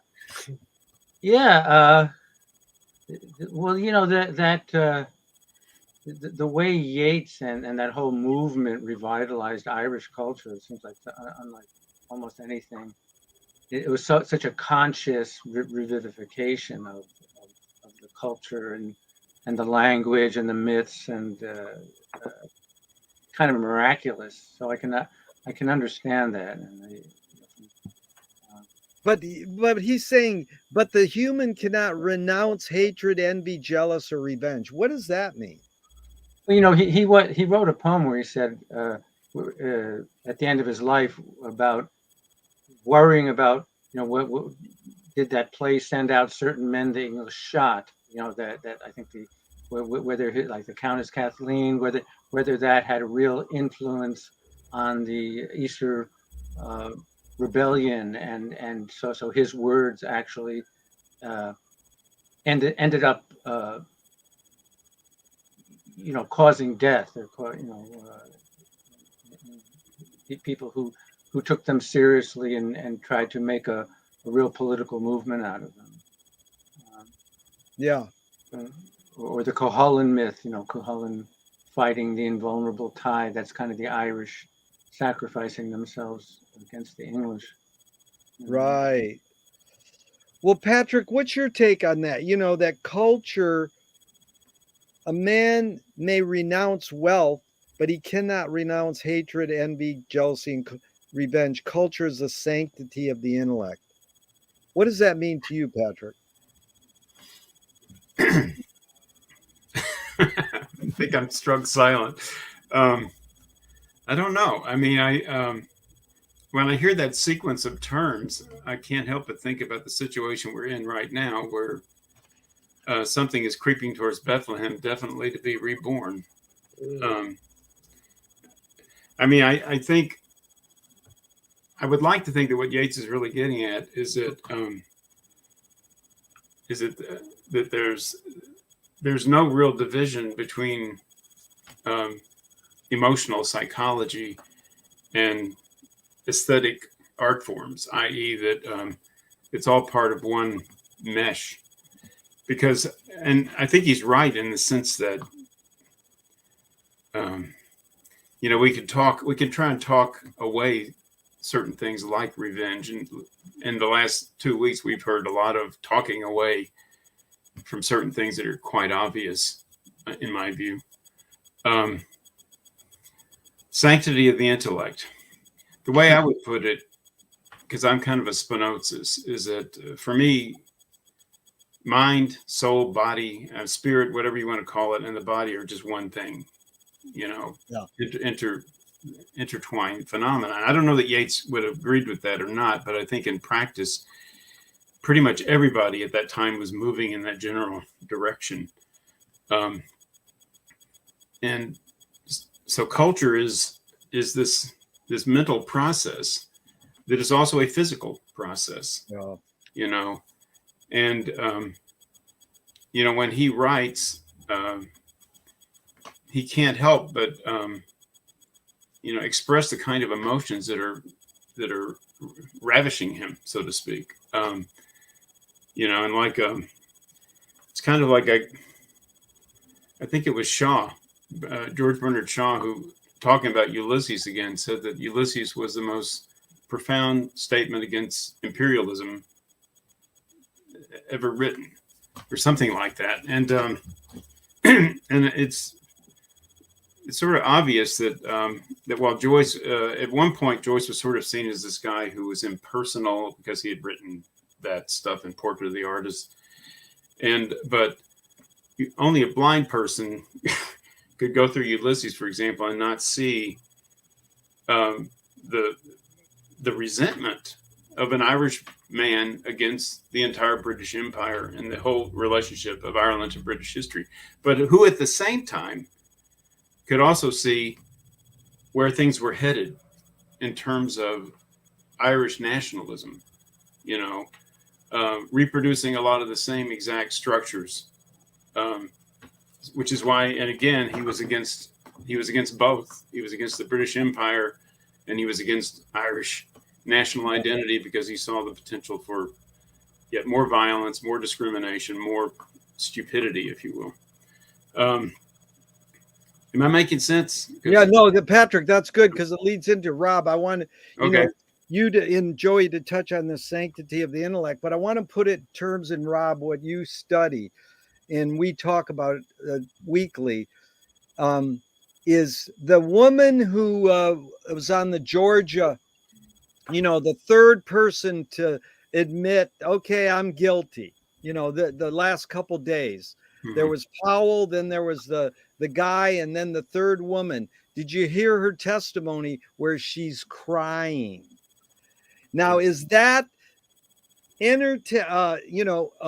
politics is a branch of the entertainment business. Was she coached to cry, or is that sincere? And how did that make you feel? Because Trump didn't pay her legal bills.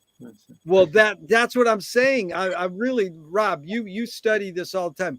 You got to jump off of mute, Rob. But what's your feelings on this? Because it is. I have very few feelings on the Trump situation. I try not to watch it.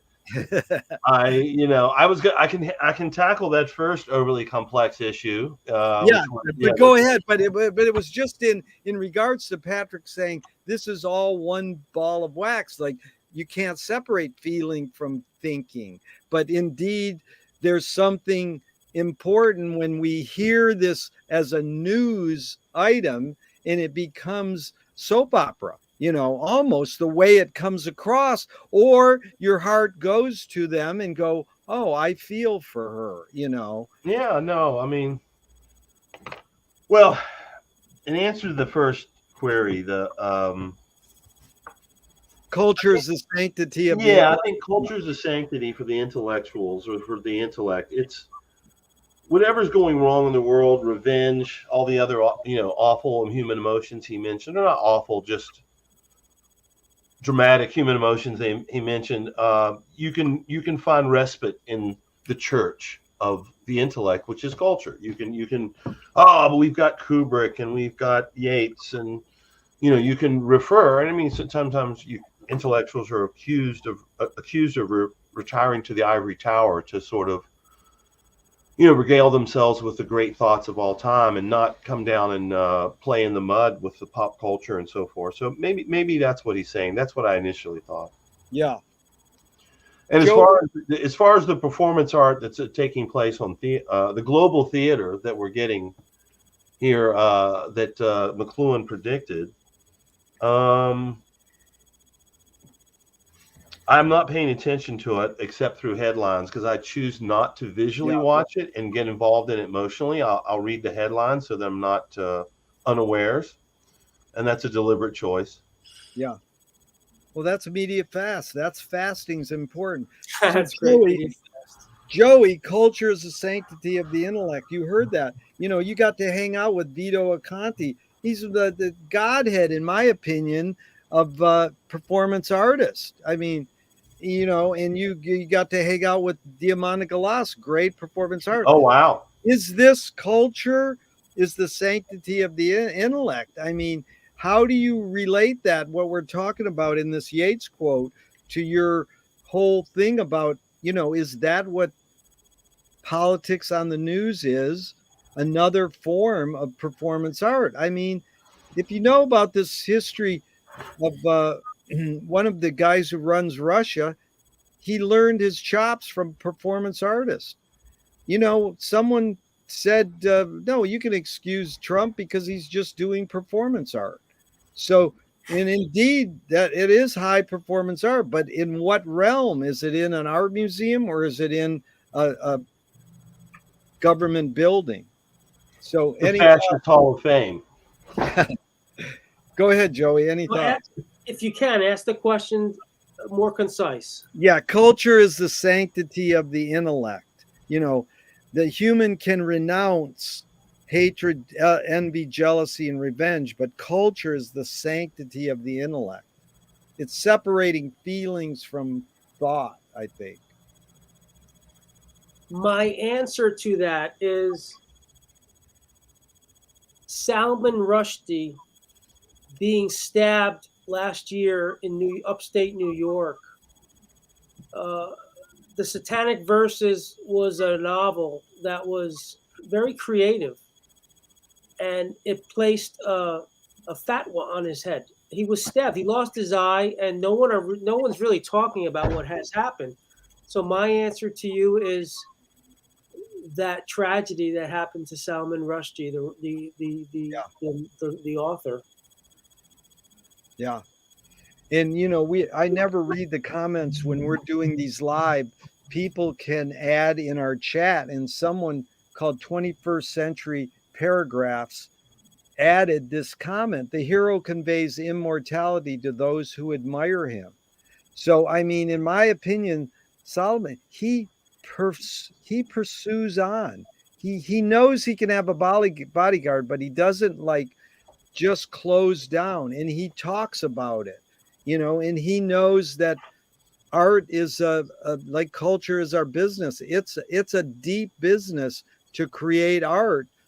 If we you know, the question I ask often is, can satire be destructive? And if me or you do a cartoon in a certain country and they kill us, some people think dying is destructive. So it could be destructive, but that's what satire is supposed to do, is be destructive. But it's how you interpret it, literally or metaphorically.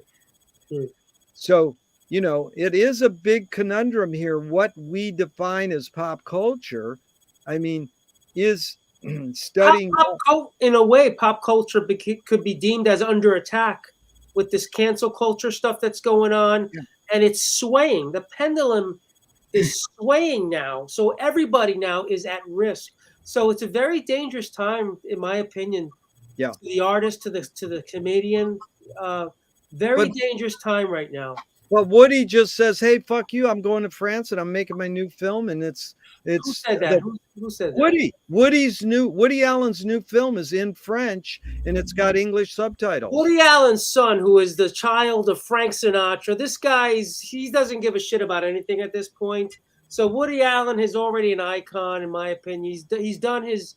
He's lived. If he survived everything he's gone through with Mia Farrow and Ronan and all of this stuff, God bless him, man.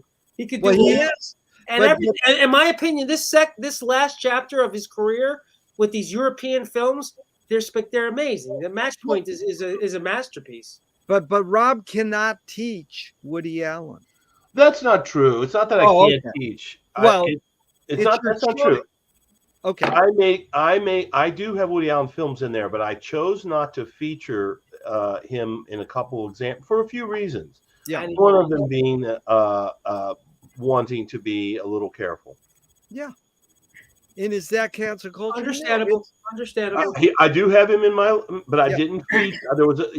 There was opportunity to probably feature Annie Hall as in the 70s. And, you know, it's also a one-off. You know, Woody Allen's a one of one. It's a film history class. Is he representative of American film? Well, of course he is.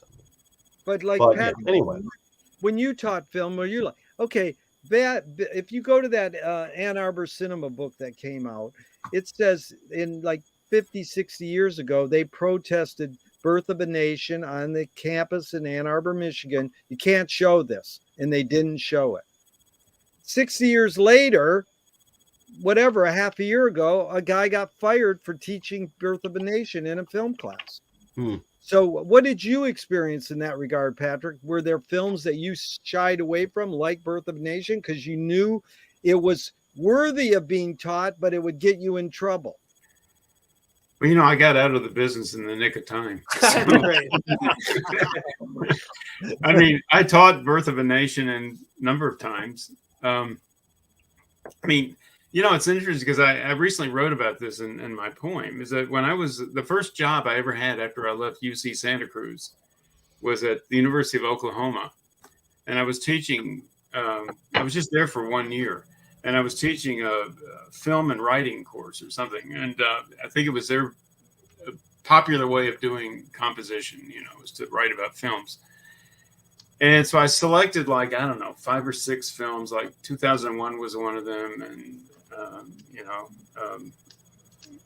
Carol Reed's, right, I can't even think, what's the Carol Reed film with Orson Welles? The Third Man, and so forth and so on. Anyway, one of the films was The Searchers. Okay. And here I am in Oklahoma. And so a student comes into my office one day, and she's in the class, and she explains to me that she's a Native American. I believe she said she was a Comanche, frankly. And she was infuriated that I was teaching that film. And she explained why. But the thing that bothered her the most was that Ford was using the Navajos for everything, to represent all the Indian groups. The Navajos are the guys that are in Monument Valley, right? I think that's it. Anyway. Yes. And that really bugged her, and so I tried to talk her down, I said, you have a really good point, but I said, I'm not trying to teach this as as politically correct or anything. It's what I'm trying to do is dissect it to actually get into the contradictions that are in it, because that is my approach. My approach to art is actually to try and explore the contradictions that inevitably emerge, because that's the historicity of it. That's why it becomes really interesting. And she stayed in the class and she wrote good papers, and I don't know if I ultimately solved the problem, but I never forgot her. I mean, that really stuck in my head. And it wasn't like I felt attacked or, that I was going to get canceled, because that didn't even exist at that time, but it was just that, it made me realize the problem of how you present things. And I never had any difficulty. The closest thing I had to a difficulty is I was teaching a class, and we were doing, Christ, my brain is terrible about titles and names anymore. The movie, Kubrick's last movie, remind me again. Eyes Wide Shut. Eyes Wide Shut. Yeah, I was teaching Eyes Wide Shut, and I used to have my students do skits, as a way of, sort of teasing out the movie, And so my students were doing a skit on Eyes Wide Shut, and this woman put on a flesh-colored bodysuit and painted, breasts and so forth and so on it. And so I didn't quite realize what was coming. And so they were doing this, and the door was wide open. People were walking up and down the hall. And I thought, that's it. I'm going to lose my job. But actually, nobody paid any attention. It just looked weird at a distance. Yeah. So, and it turned out to be quite a cool skit. So let me jump off of this, because coming back to why did I stop teaching, or why you said, well, I'm not teaching Woody Allen. It's also the technology. I will take on a challenging film if I'm live in the classroom, or even conceivably on Zoom, because I get FaceTime with students and I can set it up. I included The Searchers as one of my featured films, and I addressed in my explanation of it the issues. Yeah. That to me made it interesting. I mean, it it's like, hey, let's look at this. This is a piece of American history. That made it all the more relevant, but I did tip them off in my discussion of it. Roy, you talked about On the Waterfront, which is a great film. I used to teach that film, and in one of my own classes, and they had to write a paper about it. And when I revised the class, I took it out. Not because I didn't think it was a great film it was just that with the limited knowledge they could get from reading the textbook, which was by no means leftist or, it was giving the thing. It was amazing the wild disparity in the students' conclusions based on the textbook and watching On the Waterfront. In one interpretation, Kazan is saying that he was a communist, he was a member of the Union, and he decided they were bad, and it was right for him to rat them out. That's a very kind of straight interpretation. And some students would come up with this, and I'd be like, oh no. And it often would break along their own political beliefs. If they were a non-thinking traditional American, they saw communism, they were sure it was bad, and they wrote their paper that way. And I realized sometimes I'd go back and I'd make an analysis. Some of you guys are missing this, and my liberal cackles would be raised, and it's like some of you are coming out of my class thinking that I'm doing the opposite of what I'm intending here. I'm trying to stick it to the man with this film, and I realized I couldn't do it unless I wanted to record a lecture and explain the subtleties, that half the students didn't read that comment or any of my comments. As my colleague once said, once a grade is assessed, learning ceases. Wow. Wow. That's because so I took it out as in service to myself. I don't want to deal with I'm okay if everybody doesn't get my liberal ideology, but I definitely do not want them coming away with a right-wing ideology. That would be counter. I don't want to do that. And also I just realized it was more trouble than it was worth. The film and in the way it's approaching it, I think you'll agree, Roy, there's a number of ways to interpret it. And there's a lot of backstory going on, and it's far too much for a disinterested undergrad to wade through without a lot of guidance. Yeah. But the magnetism of the characters and the performances, I don't feel like you need preparation for that. I still I included it in my film history class, but I took it out of one of them where I was having them write a paper. It was just too much. Yeah. Because I'm talking about a really crucial period. The last thing I want people to come away with is, hey, the Red Scare was a good idea because we caught all those communists. And a couple of people were writing that. It was infuriating. I remember reading a book by, some left-wing Jewish intellectual. I mean, he's really smart. I forget his name, but he mentioned On the Waterfront, and he's saying, it's not really that good a movie. And I'm thinking, he's letting his political beliefs, make his judgments on the movie. I don't like Kazan, what Kazan did, so I'm not going to give him that credit that he made a great movie. Segueing back to our conversation about taste, as a left-wing intellectual, one of the greatest things you can show that you have a good taste is to dump on something that all other left-wing intellectuals like. If you say, Kubrick's overrated. I mean, you seem like you must have the best taste because you're willing to, disagree. Which that's very good, Rob, because that's I went to a big gala fundraiser, and it's just like, which direction shall I projectile puke? I mean, it was just, but it was all good, and it's all for culture and art. But I went around telling people, there's the great Warhol saying, there's nothing more bourgeois than dissing the bourgeois. So here's a popular American business magazine using the word we're studying, exporting American gun culture. And then you can't really read.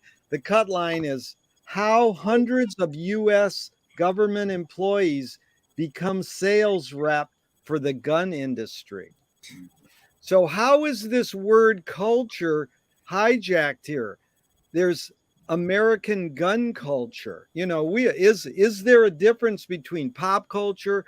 What does this word culture mean in the long run? It's rooted in, the earth, the ground, which, words evoke more in their meaning, like figure, ground, gestalt, the environment. What can cult U-R-E. Yeah. Cult U-R-N, cult U-R-N. Yeah. And again, cults are get a bad rap. I mean, basically what John Gordon said is, I'm in the Joyce cult and it's a cool club, and we're in this salon together, and it's really been enlightening for me. I've learned a lot. But what about this word culture being hijacked or utilized by other adjectives like gun culture? But it's used in hundreds of ways. I mean, there's city culture, there's small town culture, there's New York culture, there's California culture. That's why the word ultimately kind of gets emptied of meaning. It really, it's kind of like the word, I used to get really tired of the word postmodern, which I actually used myself quite a bit. One of the great like, postmodern studies of Joyce. What are you talking right. I mean, it's just, it's like modernism and romanticism. I mean, all these things it's like, pardon the phrase, but like you take a term like autism or some other psychological term. I mean, these are just maps that we construct to deal with things that we don't understand. We don't understand autism, so we invented the word autism, and then we invent other words to go with it to divide things up. And then we invent the word spectrum to explain the fact that all these things kind of blend together and so forth. I just think culture is something that really can't really be defined any more than you can define love or being or things of that sort. All you can do is use it in certain ways, and well, Patrick, it really is boiling it down to taking, like Joey said earlier, popular culture to pop culture. And so, postmodern, I loved when I caught on to this pomo decon. It was postmodern deconstruction. And it goes, that's pomo decon. Okay, Rob, go ahead. Is culture just the silly rituals that you do without questioning? Yeah, it's good. Maybe silly is a little strong. The whatever rituals, the abstract rituals you commit without questioning them. Well, rituals is a great word. In closing out, we can. I welcome anybody else's round robin question or comments, but Marshall said that advertising is sex, death, and technology. And I kind of hijacked and I says, well, everything, the human condition is sex, death, and technology. Sex is sensory, emotional, intuition, our sensory bias, perception. Death is time. Did humans invent time? What, like we did when we said, okay, you die. On Coast to Coast last night, they had this great reincarnation. Well, what happened before you were born? We don't think of that. We just go, well, what's going to happen after you die? So our all times happening now is this all at onceness, simultaneity. Like, after all five of us die, will we still be doing Zooms up in heaven, And so then the third one is technology. Anything humans invent that you put between another person, spoken word, printed word, electronic word. What did we just spend our last 2 hours with? Was it electronic word, spoken word? And a lot of it was me, us reciting things that have appeared to us or we learned through printed word. So it's a mishmash. So I'd love to go just round robin and ask people about this defining sex, death, and technology, and what I'm leaving out, or what's one aspect that Marshall left out besides sex, death, and technology. We'll start with you, Rob. Well, first of all, I want to know why you think you're going to be in heaven. I mean, I don't. That's an anomalous thought. That threw me off there. So no, Rob, I got to respond. My favorite joke is I get to hell and the devil's standing there with his pitchfork, and I can look in hell and I can see they have Zoom sessions with all my friends. You have Zoom sessions with my friends in hell? And the devil goes, that's all we got. Now you can apply that to heaven too. Yeah, sure. Yeah. Sex. But your take on the sex, death, and technology. How do you suss those out? I think there's a show. Okay, just slight reference. I think there's a show on Netflix. Someone tell me it's called Sex, Death, and Robots. It's short animations. I highly recommend it if you get chances. I think it's Sex, Death, and Robots is the name of it. And it's these 20 to 30-minute animation films, which are really brilliant and dealing with the future and often robots, or at least something in the future. Great title. Sex, Death, and Technology. Did Marshall miss anything? I would guess, well, death would encompass fear. FOMO. FOMO be the only thing, maybe. Wanting to be, keeping up with the Joneses, which I guess is encompassed somewhat in fear. But there's, it's in the title, isn't it? Fear of missing out. But yeah, I think Marshall got it. No edits for me. But I like that fear because I never put the death heading with fear. I always put it as time. And that was good. They definitely did their McLuhan homework. I mean, he's popping up constantly. He was in the Mad Men TV series, and isn't a reference to Marshall McLuhan a virtue signal to intellectuals? Well, one of our members, her mom, isn't it taste making to intellect? I mean, it always works for me. Anytime you mention someone is into McLuhan, I'm always like, oh, okay, Britney Spears. Yeah, but it's funny because one of our members, her mom, she says, we're studying McLuhan. She goes, whenever I hear that name, a red flag goes up. He's a fucking charlatan. I mean, I never asked John Gordon yesterday if he ever read McLuhan, but at one point he kind of, with courtesy, referenced him. But like Roy puts McLuhan in his Joyce book, and that's super rare. They don't do that. But okay, Joey, anything you want to add to the whole evening together and sex, death, and technology? Did we leave something out there? No. A couple of years ago, they created that whole thing called Pre-Check, where you go to the airport and you can go to the shorter line rather than the longer line. I signed up for that, and I did it primarily because I got all this jewelry and this bracelets and stuff, and I wanted to get without having to take all this crap off. And when I was going through, the metal detector went off, and they kept telling me to take my boots off, take my belt off. And I said, I'm pre-check. I shouldn't have to take any of this stuff. I paid to not take all of this stuff off. And they go, even the governor, even the mayor of New York has to take his stuff off. And I look behind me, and there's Giuliani. Now this is like 2017, 18. I'm like, holy shit. I saw Giuliani, this is before 2016, before all this stuff, right?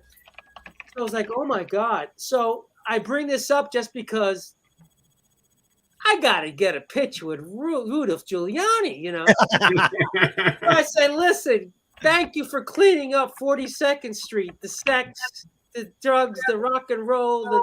Can I get a picture with you? And I got you can go online, you can see the picture with me. I got it at the airport going to Glasgow, Scotland, and it was because I had given some hassle about going through pre-check, and he had to take his belt off as well. And I got this great picture with Giuliani before all this stuff had, going on now.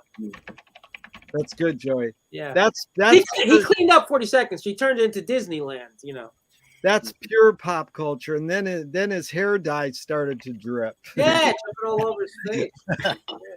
I'm melting. What a world. Okay, Roy, any additions or any thoughts on spoken word, printed word, electronic word? I mean, you dabble in all three in sex, death, and technology. Yeah. I always like the Woody Allen's line, sex and death, two experiences that come once in a lifetime. Also, we used to say, sex and drugs and rock and roll, 2 out of 3 ain't bad.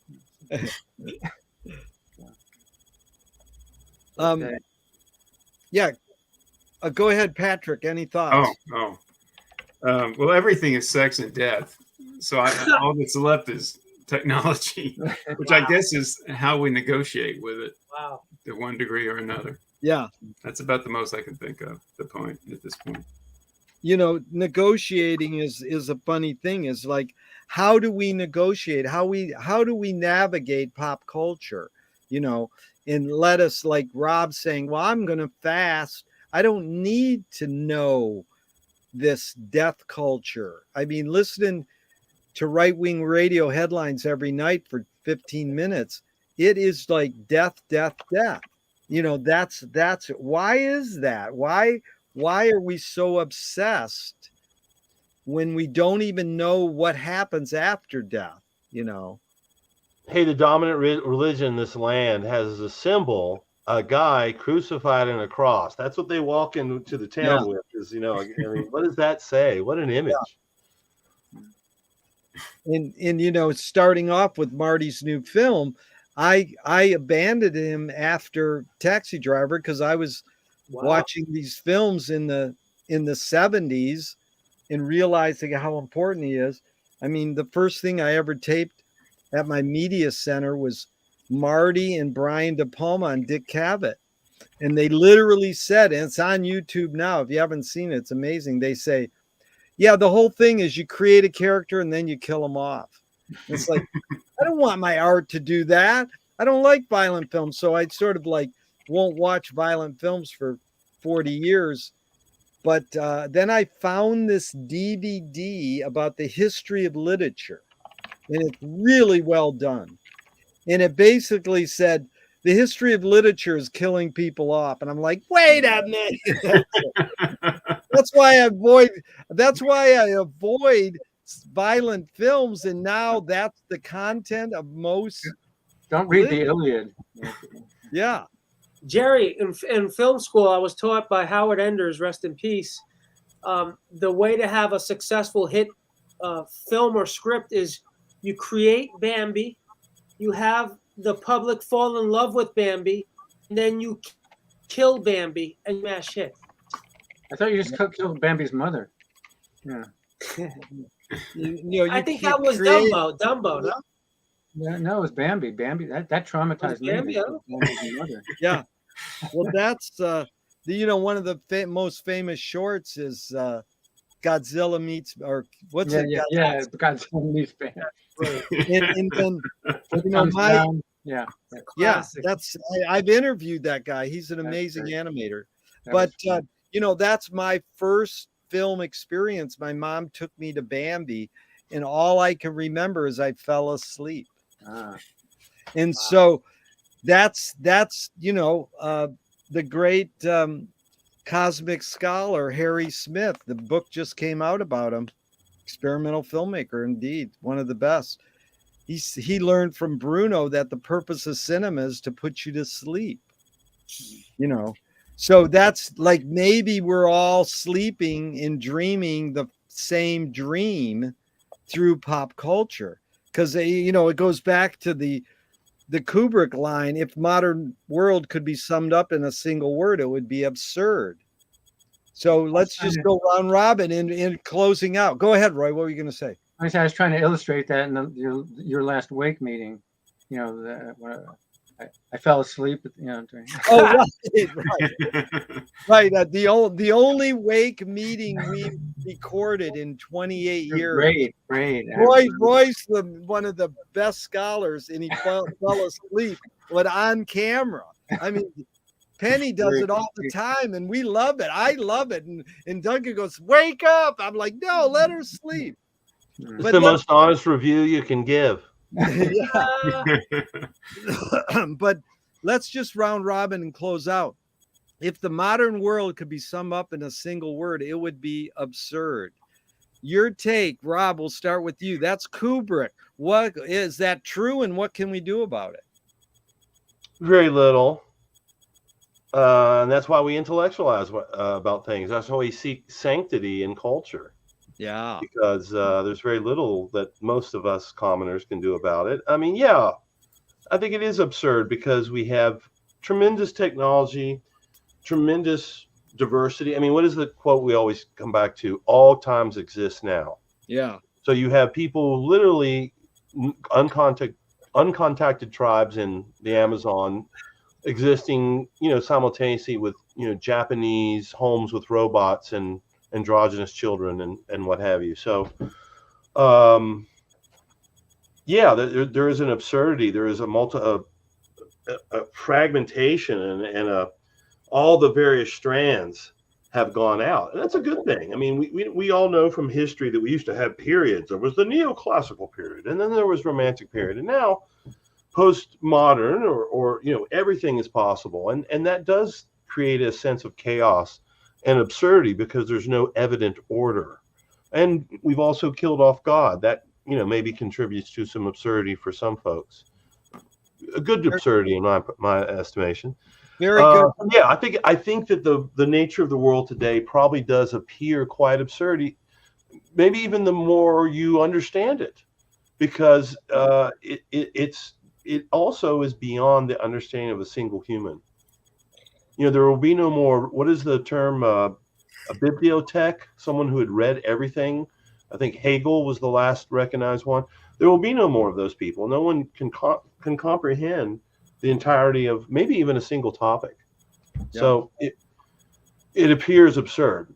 And, you know, by the way, so does magic. Yeah.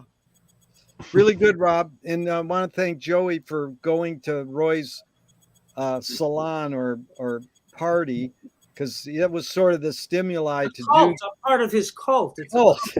And so, Joey, is that a look of absurdity? How do you deal with this, Joey? In the modern world could be summed up in a single word. It would be absurd. That's Kubrick. And what do we do about it? What's your question again?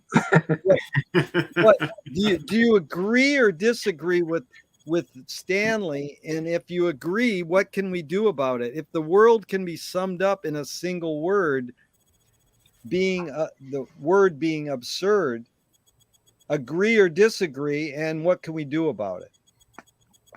I agree. The world is absurd. Life is absurd. Life is meaningless. I agree. It's all absurd. Yes. And what's your strategy? What can you do? Quality of life. Yeah. Good. That's by choice. Quality of life. Make sure that every minute of the day that you can control and make it sort of satisfying and happy, do it. Very good. Roy, you're up. Yeah, I can't deny it's absurd. I mean, I was thinking, trying to connect to the idea of culture. You know, that maybe culture is a way of trying to create some kind of rational superstructure that people can feel like that it's not absurd.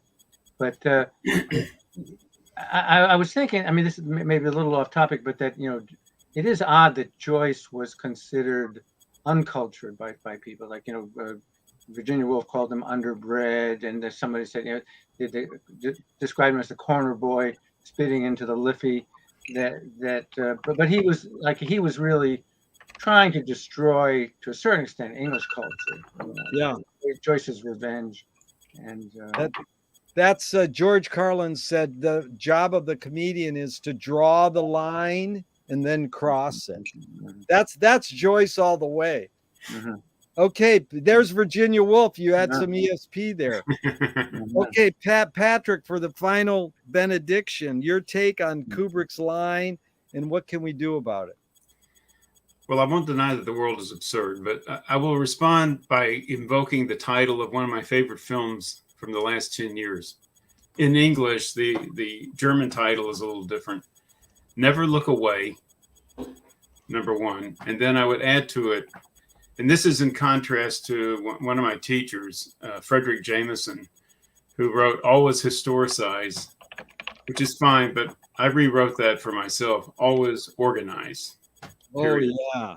So I just think we just have to keep looking, and we have to keep trying to change it. Yeah. And, you know, die in the process. Yeah. Because it won't end with us, you know. Well, it's really been a pleasure, gentlemen. I appreciate it so much, because it is, to reverberate what Patrick said, it's inventing new questions and new metaphors. And as Frank Zappa said, don't stop and keep going. Thank you so much. Okay. Take care, everybody. I'll see you Friday, Roy. Bye. Bye.